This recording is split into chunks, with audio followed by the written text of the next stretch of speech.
Buenos dias. Soy muy contento de estar con ustedes hoy. Delighted to be able to be with you as we're reflecting a little bit on the great gift that Pope Francis has given to us, the Jubilee of Mercy. And it is constituted of many parts, but the part that we've incorporated this year in the Diocese of Des Moines is a program which we call Catholics Come Home. And the idea of Catholics Come Home is that it is a media campaign through television, radio, also through the print media, to be able to express a deep desire for those who have left the church to join us once again.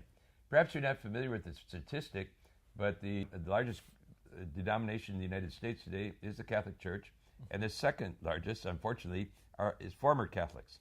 And so our idea, I think, as I talk to so many of our people in the pews, etc., they always say, what can we do, Bishop, to invite those who have been away to come back with us? We miss them. We want them to be a part of it. It's very important to us. And if there's anything that's important to a particular individual, it is the fact that they have their faith, their religion. So we introduced it through Catholics Come Home, but it has a more penetrating effect in the parishes themselves. This is John Hune, who is with me. Sure. He is the director of Faith Journey. John, thank you for joining us today. I wanted to give us a little bit of a picture, of what Catholics Come Home is all about. Absolutely. Delighted to be here, Bishop. So yeah, in our conversations in the past, when we talk about Catholics Come Home, you've mentioned that, we miss them, we want them back. Can you say a little bit more about what that all entails in the Catholics Come Home campaign? Well, I think, first of all, we had a very intense opportunity for a program for people to be more hospitable. And my description of it is just say that in all of our churches we should have a big, huge sign that says welcome, another that says bienvenidos, Right. Welcome to the church. So that we want hospitality and people know that they are at home. Secondly, then it has spurred them to take some specific actions. And what I would say, John, is the first one, I was just out in Missouri Valley, and a very wonderful community there. St. Patrick, I think half our churches are called St. Patrick, so you can see the Irish Popular name, yes. What can you say? But at any rate, they were there at St. Patrick's. They told me that Father gathered them, Father Gabriel, really a beautiful man from Kenya, and he suggested that they come up with some names of people that they think they would like to invite back to the church. So they did so. They got all these names together, had a little opportunity to think about all that, and then they wrote all these letters, and a goodly number came back. Oh, and they didn't have any hostility. They just had kind of dropped off the scale. Nobody had invited them back. So that, but they were so thrilled to have that opportunity to be, in a sense, reinserted with the community. And so it made a tremendous difference for them. The second is one of my favorites, John. Perhaps we have 30% of our community here in the Diocese of Des Moines is Hispanic. And so that's why I did at least give a little greeting in Spanish, different occasions, especially our liturgical celebrations, just to show that they're welcome. They're very important, and they're very important to me personally as their bishop. But they designed a program. They came and saw me and said, we're a part of a Bible group. We've been studying the Bible. What has happened is that we have come to know Jesus very well through the Scriptures. So just like your Faith Journey program, the idea is to come to know Jesus through the Scriptures. And we feel him in our midst so much that we want to go forward and bring that message to others. So immediately as they spoke to me, I thought of the early church, that they had the personal experience of Jesus. They were so, after overcoming their, fear and all that sort of thing and the power of the Spirit, they went from town to town announcing the message of Jesus. Right. So this group got together and I went with them. There were about maybe 20, 25 of us to a trailer park. It was populated by Hispanics. And we came to the first place, knocked on the door, and it was a trailer. He was up about 10 feet like this.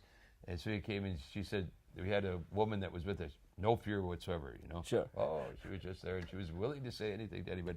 So she said, somos católicos. She hollered up to the fellow up there. And he came back and said, católicos? Sí, católicos.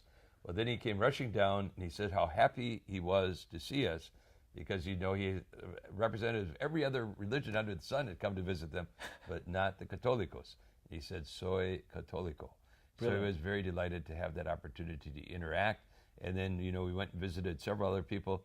But the beauty of that visit was then they followed up with each of those people who had special needs and worked without them. So, that's one way, that one of the things that's happened that's been very significant in this area.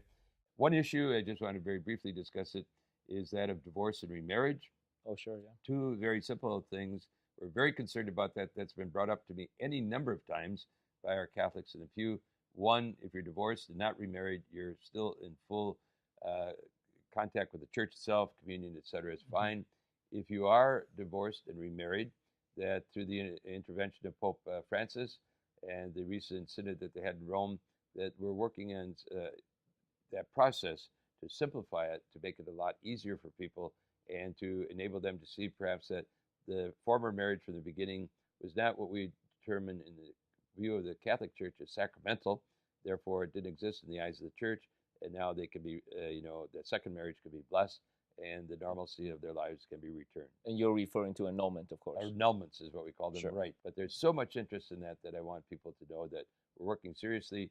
And here in the Diocese of Des Moines, that our very first concern is pastoral, to reach out to the needs of the people where they're at. And then I think thirdly, as I go around, people say that they've seen these ads, but the ads were enable us to open the subject, that they were not the be-all, the end-all.